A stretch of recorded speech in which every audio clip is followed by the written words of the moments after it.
여러분의 건강지수와 행복지수를 함께 올려드리는 시간 건강매거진. 안녕하세요. 2부 진행을 맡은 박서진입니다. 자, 우리 건강을 지키기 위해서는 음식을 통해서 영양을 섭취해야 하는데 그러기 위해서는 잘 씹을 수 있어야 하죠. 자, 그래서 치아는 건강한 삶을 좌우하는 아주 중요한 요소 중에 하나인데요. 하지만 평균 수명이 증가하면서 치아 사용 기간이 늘어나고 또 노화로 치아를 잃게 되는 경우가 많지만 한 번 망가진 치아는 원래대로 원상복구하기가 쉽지만은 않다고 합니다. 자, 그래서 오늘 건강매거진 2부에서는요. 어떻게 하면 씹는 기능을 회복해서 치아는 물론 전신 건강까지 지킬 수 있는지 구체적으로 그 방법을 알아보도록 할 텐데요. 방송 함께 하시면서 치아 건강과 관련된 궁금증 있으시다면 주저하지 말고 전화 주시기 바랍니다. 전화 주실 곳은 서울입니다. 02-6677-0012번 상담 전화 활짝 열려 있으니까요. 여러분의 많은 참여 기다려 보도록 하겠습니다.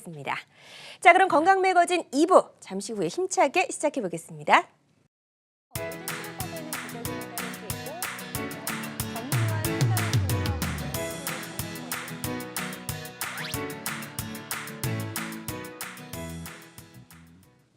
네, 건강매거진 2부와 함께하고 계십니다. 치아를 잃었을 때 그 빈자리를 대신하는 임플란트 치료법, 이 자연 치아의 기능을 되찾아주는 효율적인 방법으로 점차 자리를 잡아가고 있는데요. 자, 이렇게 임플란트는 상실된 치아를 대신하는 대중화된 방법으로 자리 잡고 있지만 사람마다 구강 구조 그리고 치아 상태가 다르기 때문에 시술 전에 아주 꼼꼼한 준비, 검사가 꼭 필요하다고 합니다. 자, 그래서 오늘은 나의 경우에 가장 적절한 임플란트 치료법은 어떤 것들이 있는지 한번 살펴보도록 할 텐데요. 임플란트와 관련된 궁금증이나 고민이 있으신 분들은 주저하지 말고 상담 전화 주시기 바랍니다.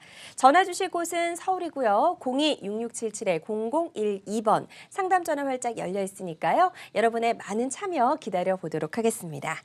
자, 그럼 임플란트에 대한 궁금증과 오해를 풀어주실 분 바로 소개해 드릴게요. 송영국 원장과 함께합니다. 어서 오세요. 안녕하세요. 네, 반갑습니다. 오늘 아주 또 봄을 맞아서 화사하게 타이까지 준비를 해오셨는데요. 오늘도 좋은 말씀 부탁드리겠습니다.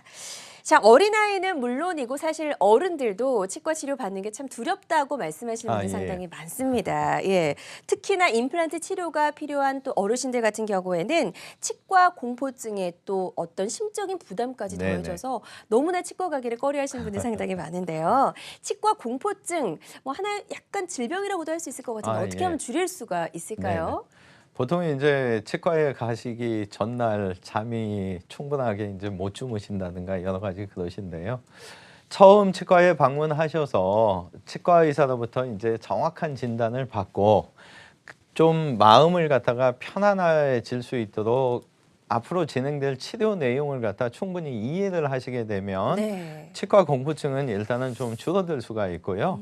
두 번째로는 이제 마취인데 많은 분들이 이 손으로 주사기 사용하게 되면 아프실 수밖에 없는데, 네, 컴퓨터로 이제 속도를 제한하는 천천히 마취를 하시게 되는 무통 마취기를 쓰게 되면 훨씬 더 편안해지실 수가 있고, 이와 같은 두 가지 노력에도 불구하고 이제 치과에서 좋지 않은 경험에 의해서 트라우마가 생기셨거나 아니면은 선천적으로 스트레스 역치가 약하신 분들은 반드시 이렇게 주무시면서 하심으로 인해서 치과 치료는 훨씬 더 편안해지실 수가 있습니다. 그래서 치과 공포증을 줄이는 다양한 방법들도 최근에 이렇게 나와 있는 것 같다는 생각이 들고요.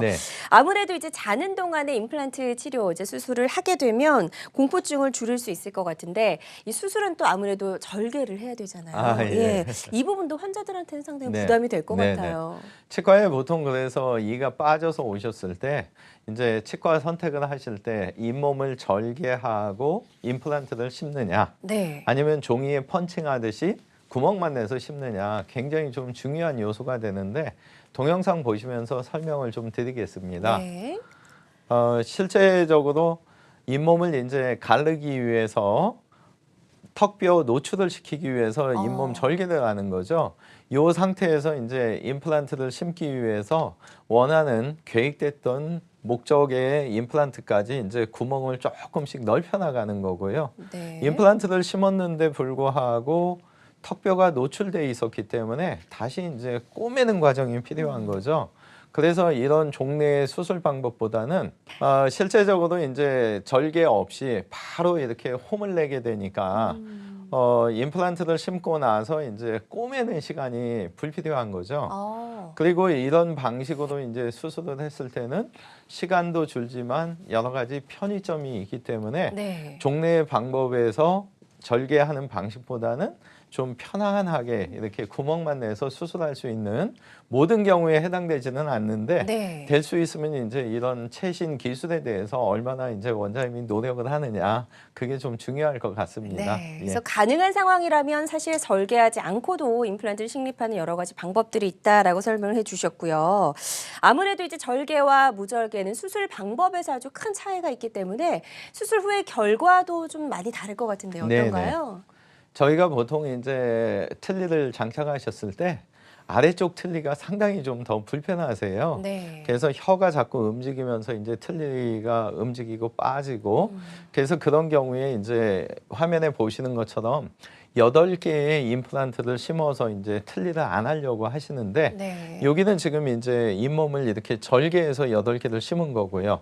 이쪽은 종이에 구멍만 내서 펀칭하듯이 펀칭해서 이렇게 심었는데 요 첫 번째 상황이 되면 절개를 많이 했기 때문에 피가 날 수밖에 없고 네. 다음 날 부을 수가 있고 턱뼈가 일단 노출되면 좀 붓고 아프거든요. 그렇죠. 근데 이런 무절개 방식으로 하게 되면 이런 피 나는 거, 출혈, 통증, 붓기가 현저히 감소될 수 있기 때문에 될 수 있으면 이제 무절개 방식으로 하셨을 때가 훨씬 수술은 좀 편안하고 네. 치과 공포증도 좀 사라질 수 있다는 점 다시 말씀드립니다. 네. 예. 그러니까 본인의 어떤 컨디션에 따라서 이런 수술 방법을 좀 선택을 하실 수가 있고 아무래도 무절개하게 되면 여러 가지 좀 환자 입장에서 여러 가지 특징들이 좀 있는 것 같다는 생각이 듭니다. 네. 자, 그렇다면 지금 틀니를 사용하고 계신 분들도 이런 무절개 방식으로 임플란트 시술이 가능할까요? 네.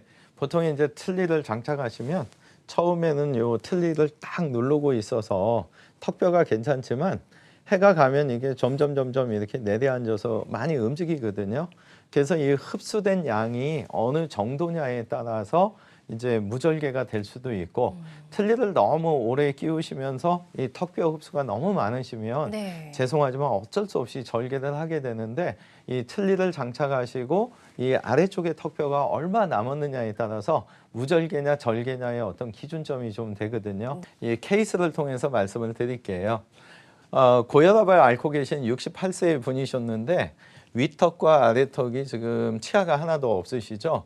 이분의 경우에 이제 5년 동안 틀니를 장착하셨는데 불구하고 이 볼륨 폭이 어느 정도 좀 있으세요. 네. 그래서 이 윗턱 같은 경우에 이렇게 8개의 임플란트를 펀칭, 무절개로 이렇게 심어드렸고 아래턱의 경우에도 구멍만 내서 이렇게 8개의 임플란트를 심었는데 실제적으로 여기 보시면은 16개의 임플란트를 구멍만 내서 이제 심은 게 되기 때문에 네네. 실제 상황에서는 잇몸을 만약에 이거를 절개를 했다면 수술 시간도 거의 뭐 한 2배 이상 걸릴 것을 꼬매는 시간이 없고 그래서 이분의 경우에도 다음날 사실 소독받으러 안 오셨어요. 그래서 전화해서 왜 안 오세요? 그랬더니 뭐 하나도 안 아픈데 왜 가야 되냐. 근데 물론 모든 네. 분들이 이렇지는 않은데 네. 실제적으로 이제 무절개를 했을 때는 이런 아주 좋은 상태가 되고 이분의 경우에 이제 틀니를 꼈던 이유가 고혈압을 앓고 계셨기 때문에 틀니를 장착하셨던 거거든요. 네. 자꾸 수술 생각만 하면 혈압이 올라가셔서 야 내가 이걸 어떻게 하겠어? 근데 이제 이분의 경우에도 살짝 주무시면서 수면 치료하면서 무절개도 했기 때문에 수술은 상당히 좀 편안했고 네. 이분처럼 틀니를 5년 장착을 하셨어도 잇몸이 많이 가라앉지 않았다면 편안한 치료가 될 수 있다는 점 다시 말씀드립니다. 네, 그래서 본인의 어떤 잇몸 상태에 따라서는 이렇게 무절개 방식을 취할 경우에는 수술 당일에도 임시 치아를 모두 완성할 수 있는 그런 케이스를 저희가 좀 살펴봤습니다. 모든 분들에게 가능한 경우는 아니고요. 본인의 잇몸 상태가 아주 좋았을 경우에만 이런 시술 방법이 가능하다는 점 좀 설명을 해드리겠습니다. 심리적인, 물리적인 부담을 낮춘 임플란트 시술에 대해서 저희가 좀 알아보고 있습니다. 방송 보시 들으시다가 궁금한 점이 있으신 분들은 상담 전화 주시기 바랍니다. 02-6677-0012번 상담 전화 활짝 열려 있고요. 계속해서 저희 상담 전화 걸려 오는 대로 전화 연결해서 만나보도록 하겠습니다. 자, 송영국 원장과 함께 임플란트 치료에 대해서 이야기를 나눠보고 있는데요. 앞서 살펴본 대로 일단 설명을 들어보니까 무절개 네네. 임플란트 방식이 환자 입장에서는 아무래도 좀 아이, 부담이 그럼요. 네네. 덜한 치료법 같다는 생각이 드는데요. 치료 기간도 좀 다를 것 같다는 생각이 들거든요. 아, 예. 예, 기존의 임플란트 시술은 뭐 몇 달, 길게는 8개월, 10개월까지도 생각하시는 네, 분들이 맞습니다. 길던데 네. 치아를 뽑고 바로 임플란트를 식립할 수도 있을까요? 아, 예.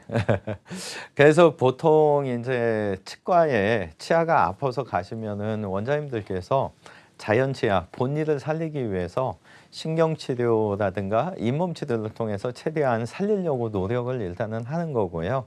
근데 이 두 가지의 어떤 치료 방법으로 도저히 안 돼서 옆에 치아까지 번질 염려가 있다든가 하면 어쩔 수 없이 이제 뽑고 임플란트를 하게 되는데 네. 이런 임플란트 수술법에 있어서 좀 전에 우리 아나운서님께서 말씀해 주신 대로 치아를 빼고 기다렸다가 임플란트를 심느냐 아니면은 뺀과 동시에 바로 임플란트를 심을 거냐 굉장히 이제 치과 치료에 있어서 편안함이 있을 수가 있는데 동영상 보시게 되면 3개의 치아를 갖다가 이제 뽑는 거죠. 네. 그래서 턱뼈 양이 너무 적었기 때문에 3개월이 지났을 때 잇몸을 절개하고 두 번째 수술을 해서 뼈 이식을 하는 거고요. 요 뼈 이식을 한 게 이제 단단히 굳을 때까지 5개월의 시간이 또 걸립니다. 기다려야 되죠. 네네. 그래서 예. 이 뽑은 지는 벌써 8개월이 됐는데 아. 그때서야 이제 세 번째 수술을 하는데 이러한 어떤 수술 방법보다는 실제 조건만 맞는다면 치아를 갖다가 이제 뺀 날 바로 임플란트도 심고 뼈 이식도 하는 거죠. 오, 그게 가능한 네네. 경우도 있군요. 네. 그래서 이 동영상을 보시게 되면 치아를 갖다가 이제 빼고요. 또 똑같은 네, 동영상인데. 여기 앞에 지금 화면에 나가고 있거든요. 예, 동영상 감사합니다. 보면서 설명해 네. 주시면 될 것 같아요. 그래서 뼈를 갖다가 이제 지금 보신 것처럼 이식을 하고 하면 치아를 갖다가 똑같이 뽑은 당일날 이를 갖다가 심고 뼈 이식도 하고 했기 때문에 훨씬 더 편안한 치료가 될 수 있는 거죠. 다시 한번 정리해드리면 네. 치아를 갖다가 빼고 기다리시게 되면은 예전에는 교과서에서 반드시 이를 빼고 완전히 기다려라 했는데 그러다가 보니까 이제 똑같은 치아들 3개를 뺐는데 8개월을 기다려서야 세 번째 수술까지 하면서 임플란트가 신겨졌는가 하면 네. 한 번 이를 뽑은 당일날 아예 모든 과정이 끝나는 거죠. 그래서 8개월의 시간을 한 번으로 줄이고 3번의 잇몸 절개하는 수술도 이 뽑은 한 번으로 정리할 수가 있고 내원 회수 또한 7, 8번을 한 번으로 그래서 당일날 치아를 빼고 이 뿌리 부분에 해당되는 임플란트까지 안정적으로 심게 된다면 치과 치료는 훨씬 더 편안할 수 있고 이 자리에서 말씀드리고자 하는 거는 치아를 갖다가 그래서 빼기 전에 반드시 본인께서 믿을 수 있는 병원 평상시에 다녔던 원장님하고 충분한 상담을 해서 이를 빼는 게 맞는 건지 네. 아니면은 빼는 날 수술까지 하는 게 맞는 건지를 반드시 설명을 좀 충분하게 들으시고 선택을 하시면 치과 치료는 좀 더 편안해질 수 있다는 점 설명드립니다. 네. 아무래도 이제 발치를 한 후에 바로 임플란트를 식립할 수 있게 된다면 환자 입장에서도 말씀하신 것처럼 치과에 찾아가는 뭐 여러 가지 횟수 면에서도 상당히 줄고 네네. 치과 치료에 대한 스트레스 부분에서도 좀 아유, 많이 그럼요. 줄 수 있을 것 같다는 생각이 듭니다. 예. 네. 자, 시간 부담도 치료를 미루는 원인이 되는 만큼 기간을 줄일 수 있다면 치료를 받는 데 많은 도움이 될 수 있을 것 같습니다.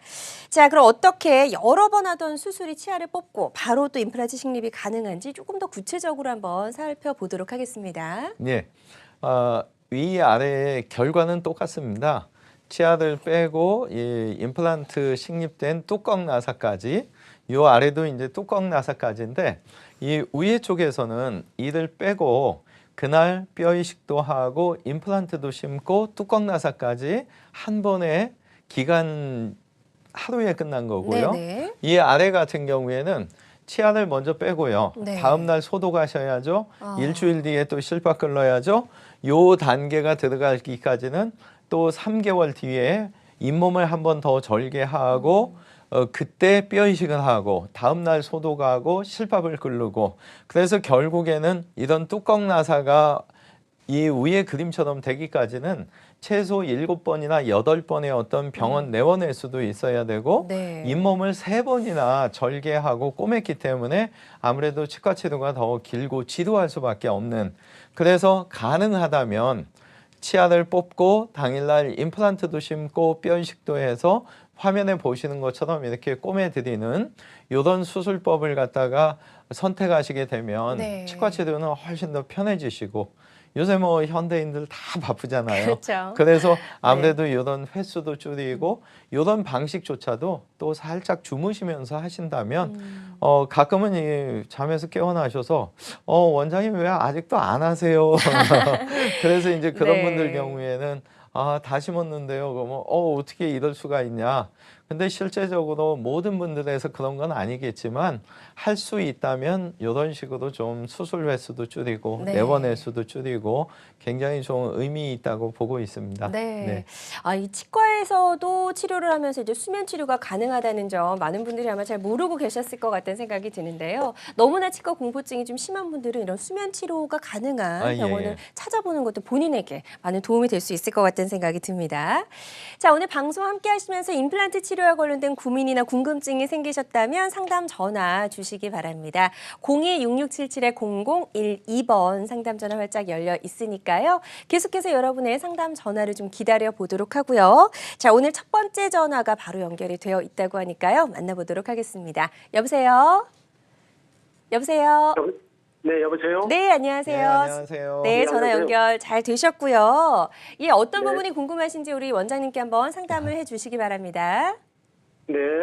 네, 말씀하십시오. 네, 제가 나이가 70인데요. 네네. 가끔 인명이 붓고 아파가지고, 예. 그 치과병원에 가면은, 네. 거기 그 인명이 이렇게 좀 주저앉고 그래서, 네. 거기 이제 농증이 생겼다 그러면서, 그걸 네. 근본적으로 치료하려면은, 네. 나이도 많고 이제 그래서 그 근본적으로 치료하려면은, 이를 발치를 하고, 네네. 임플란트 시술을 하는 것이 네. 근본적으로 치료가 된다고 그러는데, 지금 제 생각엔 그냥, 이가 멀쩡한인데, 네, 그 네. 발치하고 그렇게 해야 되는지, 네. 네. 그게 궁금해서 여쭤보는 겁니다. 혹시 선생님께서 지금 치아가 빠져 있는 거는 전혀 없으신 상태신가요? 근데 이빨은 전체 제 이빨입니다. 아, 예. 한 이빨은 그러면은 없어요. 컨디션이 안 좋으실 때 네. 우측편이든 좌측편이든 잘 드시나요? 예, 컨디션이 네. 안 좋을 때요. 몸이 피곤하실 때 딱딱한 거 잘 드시나요? 네, 웬만한 건 다 먹을 수 있는데요. 아, 예. 근데 그렇게 붓고 그렇게 아플 때가 있더라고요. 네. 답변 드리겠습니다. 그 네. 치아를 갖다가 일단은 잇몸 치료라는 거는 선생님께서 아마 받으셔야 될 거예요.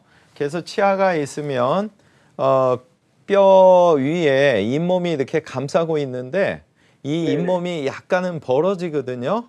이 네. 벌어질 때 한 2, 3mm 약간 벌어지면 정상이고요.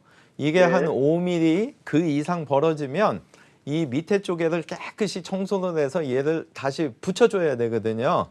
그래서 네. 이런 과정을 하기 위해서는 마취를 갖다가 해야 되기 때문에 선생님은 사실은 맨 먼저 이제 오시게 되면 사진을 먼저 찍어서 이 턱뼈 양이 얼마큼 있는가를 봐야 되고요. 또 네. 하나 중요한 거는 치아와 치아 사이에 간격이 얼마큼 있냐에 따라서 어떤 이는 적당히 안 좋아도 빼야 되고 어떤 네. 이는 계속 가져가셔도 되는데, 그게 무슨 네. 얘기냐면 그 귤박스에서 저희가 귤이 상해 있는데 빨리 안 꺼내주면 옆으로 확 번지잖아요. 네. 그런 것처럼 선생님이 선천적으로 치아가 이렇게 많이 붙어 있는 경우라면 조금만 안 좋아도 빨리 빼줘야 옆으로 전이가 안 되는 거고요. 다행히 뿌리 부위가 약간 이렇게 퍼져 있는 경우라면 최대한 요거를 좀 전에 말씀드렸던 잇몸 치료라든가 이런 방식을 통해서 살려야 되고요. 근데 네. 하나 좀 이해를 해주셔야 되는 거는 다음 동영상에 이제 보여드릴 건데요. 이 광대뼈 위턱 어금니 쪽에는 광대뼈 안에 상악동이라는 빈 공간이 있거든요. 그래서 네네. 이 빈 공간 때문에 원래 잔존하는 뼈가 연세하고는 상관없고 선천적인 거기 때문에 굉장히 적으신 분들이 계세요.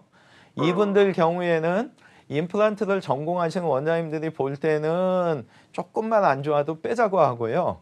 임플란트와 상관없는 분들이 뵀을 때는 아, 자연치아 왜 빼냐, 최대한 오래 쓰셔라, 이래서 진단이 틀린 거예요. 그래서 선생님이 치아를 이걸 정말 빼야 되는지 아닌지 판단 기준은 컨디션이 안 좋을 때 안 좋은 거는 치료해서 살릴 수가 있는데, 몸 상태가 좋으신데도 이게 씹을 때 새큰새큰거리거나 아니면 아까 말씀하신 붓는 기간이 한 달에 한두 번씩 반복된다면 이게 한번 부었을 때마다 이 턱뼈가 계속 이렇게 녹는 거거든요.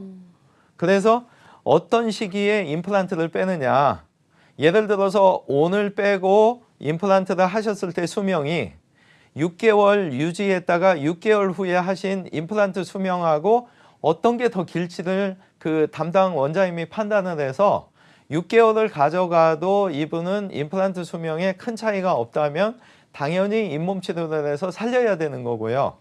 만약에 지금 하는 것보다 6개월 뒤에 했을 때가 임플란트 수명이 더 짧다라고 판단이 되면 설득을 해서라도 지금 선생님께서는 안 뽑으려고 하시지만 뽑자고 저희가 말씀을 드려야 되고요. 네. 근데 이렇게밖에 말씀을 못 드리는 게 사진 정보 한 장만 있으면 어떻게 했으면 된다고 말씀을 드리겠는데, 그 부분은 그렇게 좀 정리해 드리면 잇몸 치료를 해서 살려야 되고 붓는 기간이 어느 정도냐에 따라서 뽑을 가능성이 있고, 사진상에 이 치아가 붙어 있느냐 뿌리가 떨어져 있냐에 따라서 치료 방법이 좀 더 달라질 수 있다는 거. 요 이상은 사진이 없어서 죄송합니다. 예. 네, 저희가 이제 전화 상담이다 보니까 명확하게 이 방법이 맞습니다라고 좀 한쪽으로 정확하게 말씀드리지 못하는 점 양해를 부탁을 드리고요. 일단은 정확한 검사를 하신 후에 뼈끼리 또 어느 정도 붙어 있는지도 좀 판단을 하셔야 되고, 치아와 치아 사이의 간격, 뭐 턱뼈 남은 양 이런 부분들도 좀 잘 고려하셔서 지금 임플란트를 하시는 게 좋을지, 아니면 조금 지금 치아를 살리고 조금 더 있다가 임플란트 치료를 하는 것이 좋을지 한번 잘 판단을 하셔야 될 것 같습니다. 자, 이분처럼 임플란트 시술과 관련된 고민이나 궁금증 있으시다면 주저하지 말고 상담 전화 주시면 되겠습니다. 02-6677-0012번 상담 전화 활짝 열려 있고요. 계속해서 여러분의 전화 기다려 보도록 하겠습니다. 조금 전에 이제 상담해 주시면서 동영상이 또 준비되어 있다고 말씀해 주셨거든요. 그 상악동 문제인데, 네네. 아까 이제 그분처럼 본인은 이제 안 아프니까 안 빼려고 하지만 이 상악동 공간 때문에 뼈가 너무 적은 경우에는 이 수술 시기를 늦추면은 임플란트 완성하는 데까지 시간도 많이 걸리고 웬만한 치과에서는 우리는 여기 못 심어요, 이런 대답이 올 수가 있기 때문에 꼭 안 빼는 게 능사는 아니고요. 그렇군요. 예, 좀 전에 말씀드린 대로 옆에 치아도 이게 전이가 될 건지 안 될 건지, 그리고 이 원래 갖고 계시는 선천적인 뼈가 튼튼하시고 충분하셨는지, 연세에 상관없이 젊으신 분들도 이 상악동이 많이 내려와 있으면 이 화면에 보시는 이 빨간 공간인데 이 공간이 이 밑에까지 내려오신 젊은 분들 경우에는 사실은 나이는 20대인데 뼈는 2-3mm밖에 없는 경우도 있기 때문에 그래서 이제 편안한 치과 치료, 이 상악동 거상술에 있어서도 종래의 수술 방법이나 지금도 많은 원장님들이 꼭 이를 빼고 몇 달 기다렸다가 심고, 그래서 이 화면을 통해서 좀 보여드리겠습니다. 네, 동영상 한번 보면서 구체적인 설명을 또 들어보도록 하겠습니다. 예, 치아가 4개가 안 좋아서 이제 빼는 거고요. 예, 현재 상황에서 이제 톡 지금 들어 올리는 게 빈 공간이기 때문에 이게 올라가는 거고요. 올라간 공간이 내려오지 않도록 화면에 보시는 것처럼 하는 게 상악동 거상술이라고 하는 이제 뼈 이식술이 되는 거고요. 이를 뽑은 지 이제 10개월이 됐을 때 어쩔 수 없이 이제 3번째 수술을 하는 거고요. 근데 이와 같은 여러 번의 수술을 갖다가 지금 화면을 보시게 되면 이를 뽑은 날 바로 이렇게 상악동 거상을 하고요. 당일날 뼈 이식까지 하는 거죠. 그래서 이를 뽑은 당일날 상악동 거상도 하고 뼈 이식도 하고, 남아있는 뼈를 컴퓨터로 잘 분석을 해서 임플란트를 화면에 보시는 것처럼 이제 심게 되면 앞에서 보여드렸던 동영상은 10개월이라는 기간이 걸렸고 네. 3번 잇몸을 째고 했다면 후반부에 보여드렸던 동영상은 치아를 뽑은 당일날 이런 과정을 다 했기 때문에 치과 치료는 어떤 병원과 어떤 원장님을 만나냐에 따라서 사실은 좀 더 여러 가지 다양성이 있기 때문에 근처에 계시는 병원에 충분한 상담을 좀 통해서 나를 과연 이를 뽑는 날 바로 심을 수 있는 병원인지 아니면은 주무시면서 심을 수 있는 건지 이게 정말 잇몸을 절개하고 턱뼈를 노출시켜야 되는 건지 네. 구멍만 내서 간단하게 심을 건지 그리고 아까 상담 주신 분처럼 사진을 통해서라도 이분한테 정말 이 이를 뺄 건지 아니면은 살릴 건지에 대해서 이해를 충분하게 드려야 되는데 네. 치과 현실상 사실은 시간을 많이 이렇게 드리기가 힘든데 사진만 보고도 사실은 충분한 설명을 좀 들으실 수 있는 그런 곳을 잘 하시는 게 좋을 것 같아요. 네. 네. 자, 그래서 발치 즉시 식립이 가능한 경우까지 좀 설명을 해주셨는데요. 그런 경우는 뼈 상태가 반드시 좋아야 된다는 점을 명심을 해주셨으면 네네. 좋겠습니다. 자, 좀 더 편안하고 시간적인 부담까지 줄인 임플란트 치료, 이번에는 예후가 좋았던 사례들 좀 만나보도록 하겠습니다. 자, 69세 여성분의 사례인데요. 고혈압과 고지혈증을 앓고 네네. 계셨네요. 그래서 아까도 말씀드렸지만 이 혈압 계신 분들이 내 몸속에 이 뭐 이런 쇠가 들어오는데 안 아프겠느냐. 네. 그래서 뭐 수술 전에 혈압을 딱 재면 엄청 높아져요. 긴장감 때문에 그런 예. 경우죠. 그래서 이제 이 고혈압 갖고 계신 분들은 살짝 주무시면 네. 아무 문제 없이. 그래서 일단은 이게 잠에서 일어나셨을 때 다 심겨졌어요 하면은 혈압 문제는 끝나는 거거든요. 네. 요번 경우에는 요 빨간 선이 아까 보여드린 상악동 공간이고요. 예. 원래 있어야 되는 뼈가 이제 이 녹색 선이었는데 파란 선까지 이제 다 녹은 거예요. 내려앉았네요. 네네. 예. 그래서 요 가장 좁은 데는 1.5mm밖에 안 되거든요.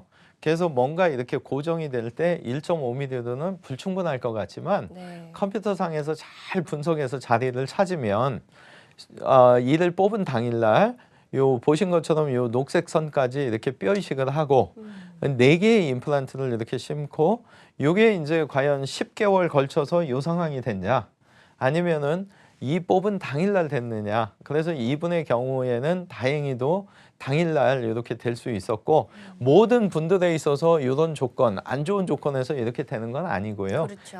아까 예. 말씀하신 대로 길이가 부족한데 보폭이라도 있든 보폭이 없으면 길이가 있든 네. 뭔가 조건이 좀 좋았을 때 이제 해당이 되고 네. 가장 이제 안타까운 거는 이런 분들을 어쩔 수 없이 저도 가끔은 이게 10개월도 걸릴 수가 있는데 그때 이제 굉장히 안타까운 거예요. 왜 대부분의 분들처럼 이렇게 당일날 빼고 심고 그래서 앞으로 아마 제가 충분히 계속 노력하고 네네. 그래서 모든 분들한테 이 좀 쉬운 수술법이 될 수 있도록 노력하고 있습니다. 네. 자, 본인의 어떤 뼈 상태에 따라서 이렇게 시술 방법이 크게 달라질 수 있다는 점도 좀 명심을 해주셨으면 좋겠습니다. 자, 계속해서 상담 전화 기다리고 있습니다. 016677-0012번 상담 전화 활짝 열려 있고요. 임플란트 시술과 관련된 고민이나 궁금증 있으면 무엇이든 물어봐 주시면 되겠습니다. 다음 전화 연결이 되어 있다고 하네요. 바로 만나보도록 할게요. 여보세요? 여보세요? 네, 안녕하세요. 네, 안녕하세요. 반갑습니다. 안녕하세요. 네, 나이가 어떻게 되실까요? 예, 60세시고요. 네, 네. 네. 어떤 점이 지금 가장 궁금하세요? 예, 저는 이빨을요, 네. 이렇게 뭐 썩어가지고 이렇게 치료를 했는데, 네. 그거를 이제 씌웠어요. 네. 치료해서. 그런데 그게 부러졌거든요. 네. 지금 현재 뿌리는 남아있고요. 네. 그래서 그걸 갖고 지금 이렇게. 혹시 붙일 그쪽이 수는 없나 하고요. 어느 부위신가요? 어금니 예. 하나요. 위에 쪽인가요? 아래 쪽인가요?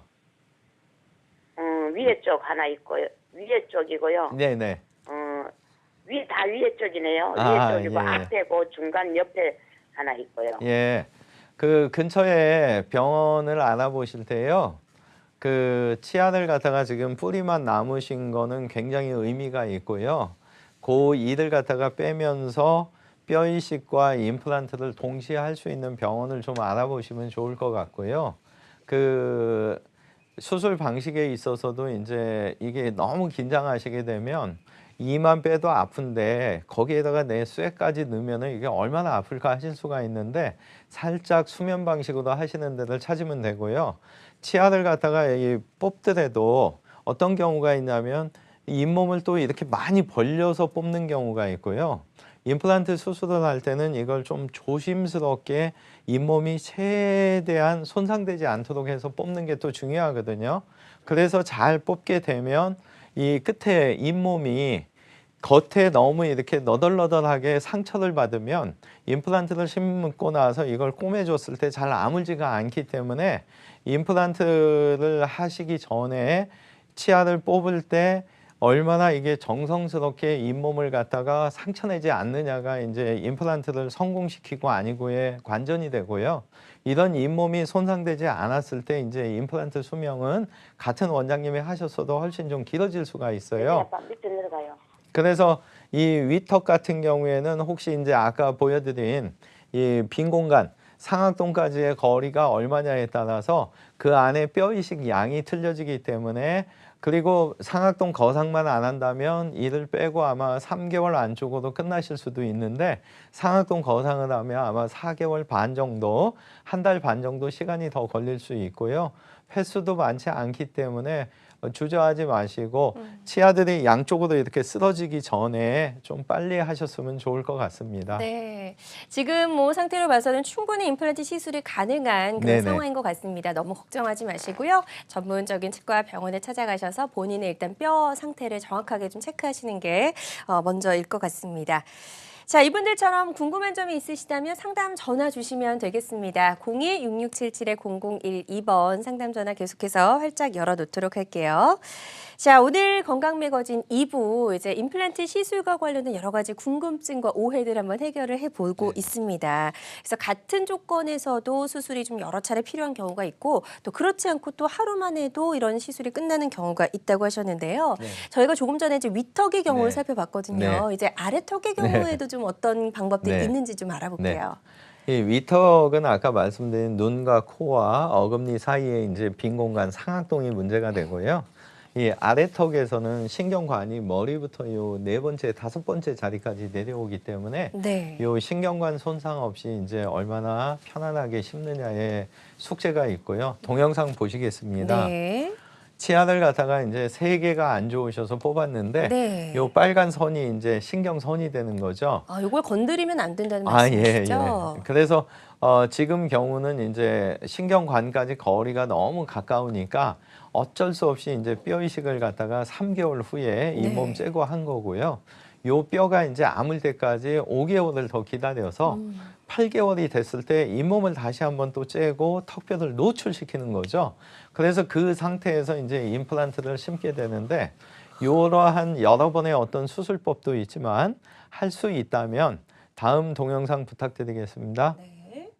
네, 치안을 갖다가 똑같습니다. 근데 이 경우에는 이제 순서가 하나만 바뀌는 건데 임플란트를 먼저 심는 거예요.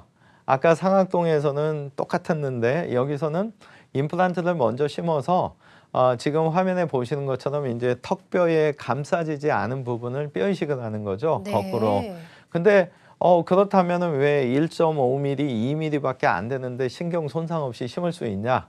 요새 IT가 많이 발전하고 컴퓨터를 통해서 모의 수술을 하기 때문에 이런 상황들이 가능한 거거든요.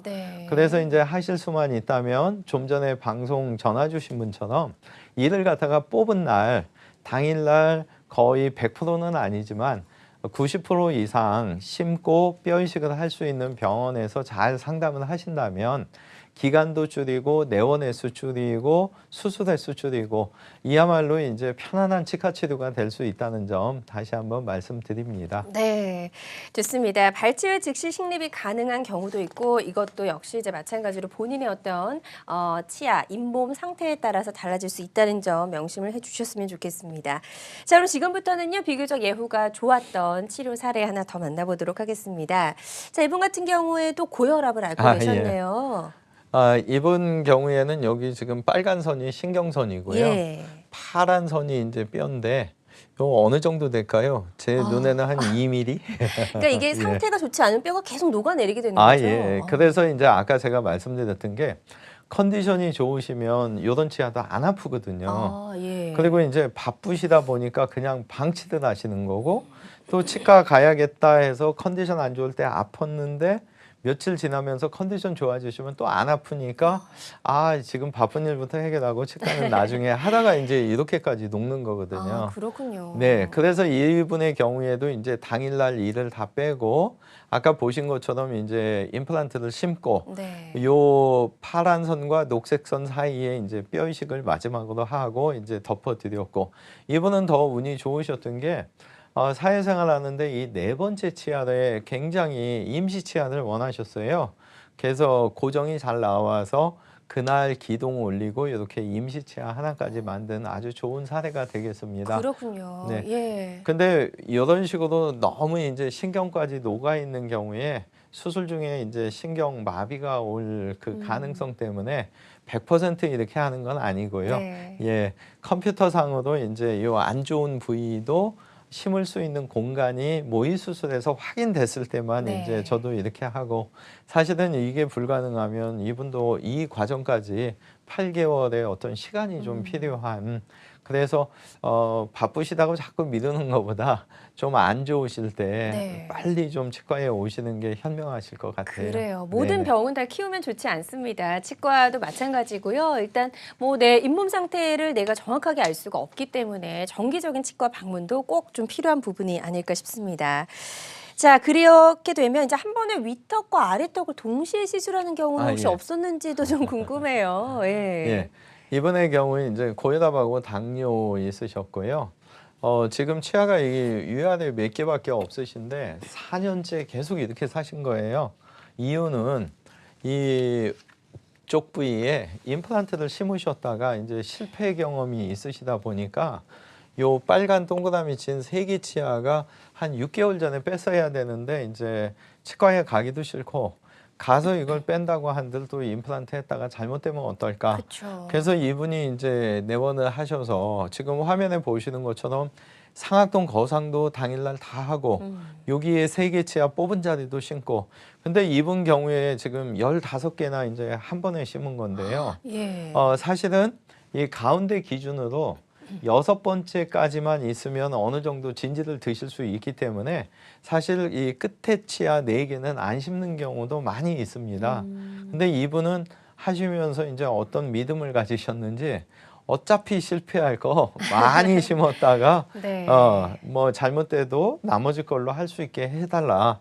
근데 다행히 이 15개가 지금 다 잘 완성이 되셨고 근데 이런 분들도 사실은 요 끝에 거 4개를 안 심고 11개만 심기도 하고요. 네. 요 3개 자리에서 요 가운데다 안 심어서 2개, 2개, 2개, 2개 이렇게 해서 8개만 가지고도 어느 정도 목표 달성을 할 수 있고 그래서 이런 분들 같은 경우에는 이제 많은 경험을 가지신 병원의 원장님을 만나시면 8개, 11개, 15개 요거를 이제 선택적으로 초이스할 수 있게 네. 선택할 수 있게 드리는 거죠.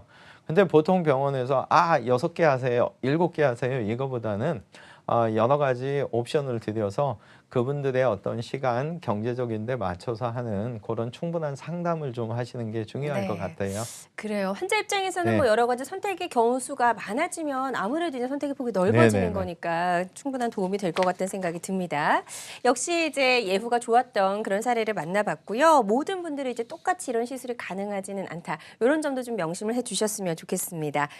자, 임플란트 시술과 관련된 고민이나 궁금증 있으시다면 상담 전화 주시기 바랍니다. 02-6677-0012번 상담 전화 계속해서 열려 있고요. 계속해서 여러분의 상담 전화를 기다려 보도록 하겠습니다. 남아있는 뼈가 부족해서 이제 수술이 좀 어려운 경우에 우리가 시도해 볼 수 있는 방법이 사실 한 가지만은 아닌 것 같다는 생각이 들었거든요. 아까 예, 설명을 예, 듣다 보니까. 예, 예. 그래서 그런 경우에는 어떤 방법들이 있는지 좀 몇 가지 네. 살펴볼게요. 제가 지금까지 이제 20년 넘게 임플란트를 하면서 질문 2가지 가장 많이 받는데 나 이거 심으면 얼마나 오래 쓰냐? 그리고 다른 데서 이게 뼈가 없다고 했는데 정말 심을 수가 있느냐? 네. 그래서 동영상 3개를 통해서 100%는 아니지만 어느 정도 못 심는 거는 없다라는 걸 좀 알려드리려고 합니다. 네. 동영상 보시죠. 부득이하게 뼈가 너무 적은 경우에는 죄송하지만 잇몸을 절개할 수밖에 없어요. 근데 요 경우에는 양쪽으로 벌리는 겁니다. 아, 폭이 좁은 경우요. 네. 예. 혀 쪽하고 뺨 쪽으로 벌리는데 구멍을 조금 내서 그걸 지지대도해서 이걸 벌려줘야만이 네. 만약에 양쪽으로 벌리는데 이게 떨어져 나가면 실패하는 그렇죠. 거거든요. 그래서 다시 이제 홀을 조금씩 넓혀주고 네. 홀 넓힌 걸 이용해서 다시 이제 톱날로 이렇게 하게 되면 아. 원하는 계획됐던 어떤 임플란트가 들어갈 수가 있거든요. 그래서 이 경우에 이제 임플란트를 넣게 되면 양쪽 뼈는 있는데 가운데만 비어 있으니까 그러네요. 이 가운데에다가 이제 뼈 이식을 했을 때 양쪽 뼈에서 많은 영양분들이 달려올 수 있기 때문에 상당히 예후가 좋을 수가 있고요. 예. 비슷한 사례인데 두 번째 동영상 보시면 네. 그래서 이 경우에는 양쪽으로 벌리는 게 아니고요. 의도하고 이 혀 안쪽의 뼈는 놔두고 살짝 바깥쪽으로 심는 겁니다. 네. 그래서 화면에 보시는 것처럼 바깥쪽의 뼈만 노출을 시키고 안쪽은 덮여 있기 때문에 바깥쪽만 이제 가볍게 뼈 이식을 하는 거죠. 그래서 보폭이 적은 경우에도 좀 전에 보여드린 수술법과 이 수술법을 정확하게 잘 알고 계시는 원장님을 만나면 그분에 맞는 어떤 맞춤식의 뼈 이식을 해주실 수가 있고요. 네네. 세 번째 동영상 보시겠는데 이 경우에는 이 아래턱 같은 경우에 신경선까지의 거리가 이제 너무 가까운 경우에는 어쩔 수 없이 이제 짧게 심는 거죠. 그래서 화면에 보시는 것처럼 신경 다치기 전까지 어떤 길이까지만 심게 되고 그러면 결국에 임플란트는 지금 화면에 보시는 것처럼 내면이 다 이렇게 노출이 되는데 그러네요. 그 위에 쪽을 갖다가 이제 다 뼈 이식을 하면 되고 그래서 사실은 뼈가 없다고 어떤 포기를 하는 것보다는 지금 요 세 가지의 동영상처럼 뼈가 없어도 뼈를 만들어서 심어주게 된다면 좋고 단지 이제 저기에 있어서 제가 이제 죄송한 부분은 뼈가 없는 경우에도 잇몸을 절개하지 않고 좀 구멍만 내서 이렇게 심는 그런 어떤 기술법을 위해서 지금도 연구 중에 있는데 네. 아직까지는 좀 제 능력이 그렇게는 안 되고 어쩔 수 없이 이제 무절개가 아닌 절개를 하게 되는 부분이 이제 좀 죄송하고 나름 뭐 열심히 하고 있기 때문에 네. 앞으로 이제 언제든 무절개 방식으로 뼈가 없어도 가능하지 않을까. 그래서 절개한다면 얼마든지 심을 수 있다는 부분을 좀 네. 다시 한번 강조드리고 싶습니다. 예, 원장님께 어떤 숙제처럼 남아 네, 있는 것 네, 같습니다. 맞습니다. 예, 예. 모든 분이 좀 절개하지 않고도 임플란트 시술을 할 수 있는 그날까지 예. 계속해서 좀 노력을 해주셨으면 좋겠고요. 감사합니다. 상담 전화가 또 하나 연결이 되어 있다고 하니까 저희 좀 빠르게 만나보도록 하겠습니다. 여보세요? 여보세요? 네, 안녕하세요. 안녕하세요. 예, 반갑습니다. 전화 주신 분 나이가 어떻게 되실까요? 여보세요? 누구야? 여보세요? 네, 전화 연결 잘 되셨고요. 저예요? 네네, 연결 잘 되셨습니다. 예, 말씀해 주세요. 권현순인데요. 저기 48년생이요. 네네. 네. 지금 어떤 부분이 가장 궁금하세요? 네, 제가 몇 년 됐는데 저기 우인이가 가운데가 빠져 있고요. 네네. 뺐고요. 아랫니 가운데가 뺐고요. 네. 그런데 그래서 싱하고 있는데 그냥 있는 이가 뿌리는 네. 괜찮았었는데 너무 많이 딱딱한 걸 많이 먹기 때문에 좀 달았거든요. 예. 달았어요. 마창이 났어요. 네네. 그러다 보니까 잇몸이 네. 또 이제는 망가지네요. 네. 위에 니가 하나 부어 있고요. 네. 그리고 또 양쪽에 이쪽에도 또 하나 마창 나서 한번 떼웠는데 그게 떨어져 나가고 마창이 났고. 네. 네, 뿌리는 있는데 마창이 나서 달았어요. 네. 그리고 앞니 두 개가 네. 좀 흔들거린 지가 몇 년 됐는데 그런 대로 치석에 의해서 네. 약간 그거를 흔들흔들하다 다시 심어지고 해서 조금 흔들거려지고 네. 있고요, 두 개가. 네. 그거를 어떻게 인프라에 할 수 있으면 하는 거 하고 뺄 건 빼고 해야 될 텐데 네. 어떻게 해야 될까요? 예. 마창나서 씻기가 좀 부담스러워요. 잇몸이 아파서. 예. 네. 지금 말씀하신 것 중에서요. 위턱하고 아래턱하고 이제 어느 치아들이 일정 공간이 이렇게 있으셔야 되는데 이 공간 자체가 계속 이렇게 마모가 돼서 짧아지신 거거든요. 그래서 이제 어머님의 경우에는 이 남아있는 치아가 잇몸 이쪽에 보이는 게 어느 정도 선인지가 확인이 좀 되는 게 가장 중요하고요. 그 길이만 충분하다면 기존의 치아들은 최대한 보호될 수 있도록 앞으로 주의하셔야 되는 게 치아를 갖다가 평상시에 이렇게 꽉 무는 습관이 있으실 것 같아요. 그래서 이 꽉 무는 습관을 갖다가 없애주는 게 가장 치아를 보호하는 길일 것 같고요. 이 앞니 쪽에 빠졌거나 치석에 의해서 붙어 있는 치아들은 사진상으로 옆에 치아도 이게 번지지 않을 건지가 판단이 돼서 번지지 않는다면 최대한 살리는 쪽으로 하는 거고요. 만약에 이게 옆에 치아도 전이 될 것 같으면 빼고 임플란트를 하셔야 됩니다. 네. 지금 뭐 이제 선택의 좀 기로에 서신 것 같습니다. 네네. 지금 상태를 잘 판단하시고 치과에서 정확한 상담을 받고 임플란트 시술을 받으셨으면 좋겠습니다. 자, 오늘 여러 가지 임플란트 시술 방법에 대해서 좀 살펴봤습니다. 모든 치료법에는 부작용이 따를 수 있고 개인마다 치료 효과가 다르다는 점, 또 전문의와의 상담을 통해서 적절한 치료를 받는 것이 가장 좋은 선택이라는 점 꼭 기억해 주시길 바라겠습니다. 지금까지 송영국 원장과 함께했습니다. 고맙습니다. 수고하셨습니다. 네.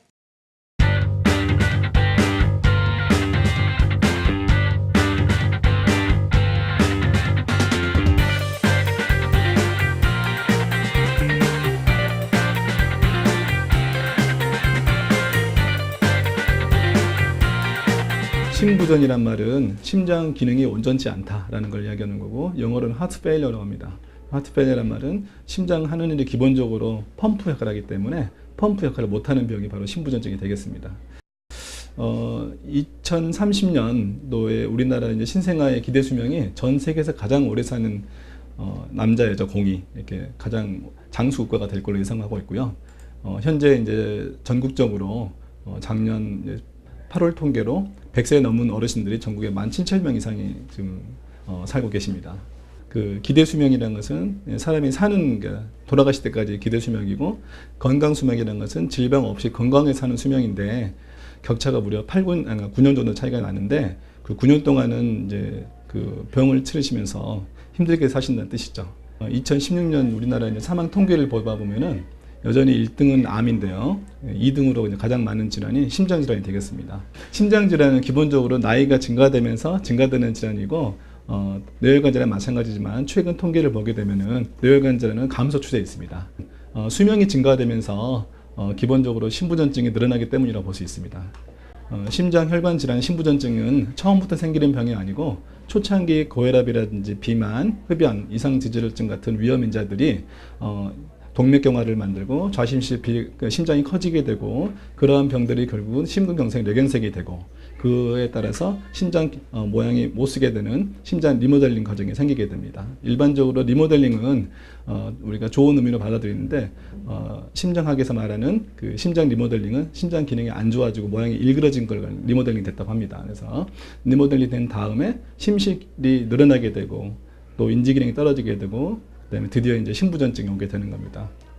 그렇다 보면은 그 다음에 사망에 이르게 되는 과정이 있는데 이러한 일련의 과정들이 갑자기 생기는 게 아니고 천천히 생기기 때문에 그리고 어느 단계든지 심부전증이 올 수 있기 때문에 심부전증을 잘 아는 게 중요할 것 같습니다. 일반인들께서 아셔야 될 증상 중에 중요한 거는 기본적으로 호흡곤란 증상이 있습니다. 호흡곤란 증상은 매우 다양해서 아주 약한 단계, 그냥 단순히 평지 걸을 때는 괜찮은데 운동할 때 숨이 찬다든지 또는 점차 심해지면은 계단 오르거나 할 때도 숨이 차고 심지어 더 심해지면은 평지 걸을 때도 숨이 찰 수 있습니다. 그런 게 있고요.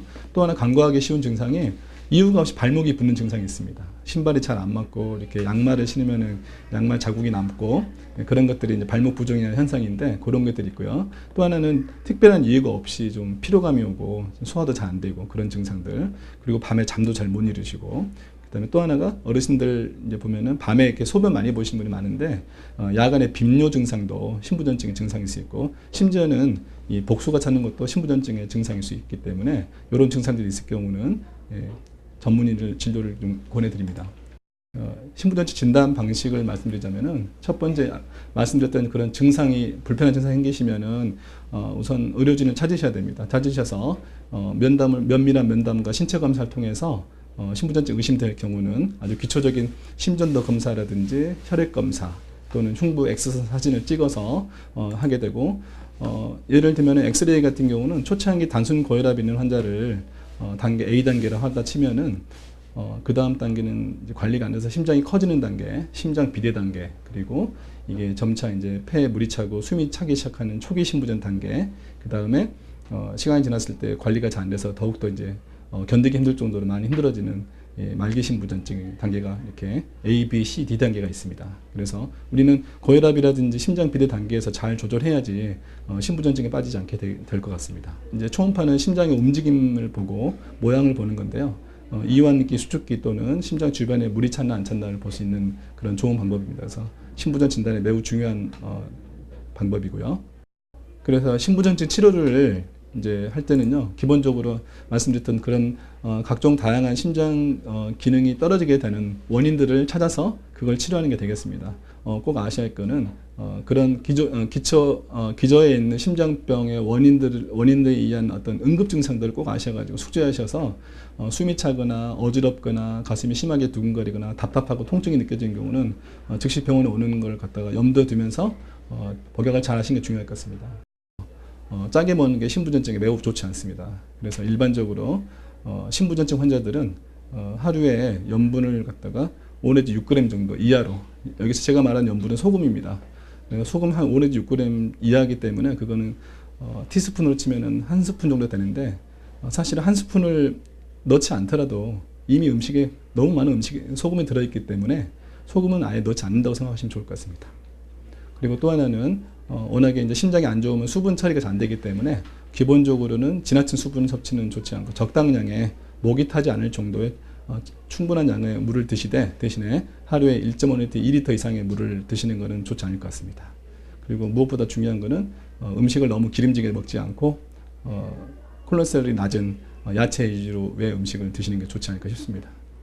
그리고 운동도 매우 중요한데요. 하루에 30분 이상, 일주일에 최소한 4번 이상 계속 꾸준하게 유산소 운동을 위주로 해서 하시는 게 좋지 않을까 싶습니다. 마지막으로 말씀드리고 싶은 게 영어로 이제 심장 그러면 하트이자 우리말로 곧 마음인데요. 마음이 불편하면은 심장병 오는 것 같습니다. 맥박이 빨라지게 되면 심장이 더 나빠지게 돼 있기 때문에 항상 즐거운 마음으로 편하게 생각하고 스트레스를 갖지 않는 것이 신부전 예방에 매우 중요할 것 같습니다.